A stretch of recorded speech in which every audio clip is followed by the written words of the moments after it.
Sorry, alam ko napaka-insensitive ko. Hindi ito ang panahon para pag-usapan natin to. Dapat nakafocus tayo sa kalagayan ng tatay dado mo. Excuse me. Kayo ba yung pamilya ni Mr. Pascual? Tatay ko po siya. Kamusta na po yung kalagayan niya? Ganito, Iha. I will be very honest with you. Your father is not okay. He suffered from an ischemic attack. Ibig sabihin nito, may nakabara sa daluyan na sa kanyang brain part. Kaya siya nahilo at nawala ng malay. Gagaling pa po ba siya, Dok? Oo naman, but first he needs to undergo a mechanical embolectomy. Ito yung surgery kung saan may ginagamit na device na ipapasok sa daluyan ng dugo sa utak ng tatay mo para tanggalin yung mga nakabara.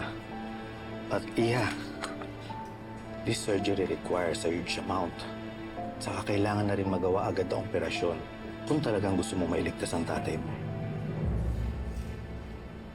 Mauna na muna po ako sa inyo, ha? Salamat, Doc.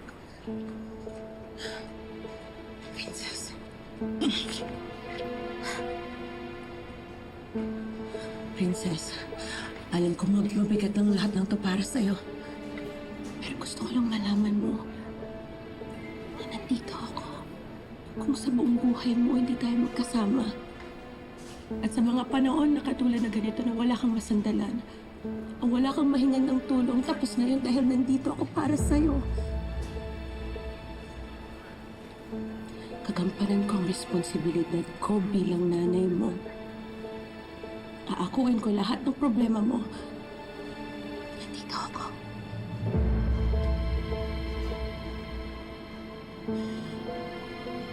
Di ko po alam kung anong sasabihin ko sa inyo ngayon. Ayoko na munang isipin yan. Mas mahalaga sa akin yung kaligtasan ng tatay ko ngayon.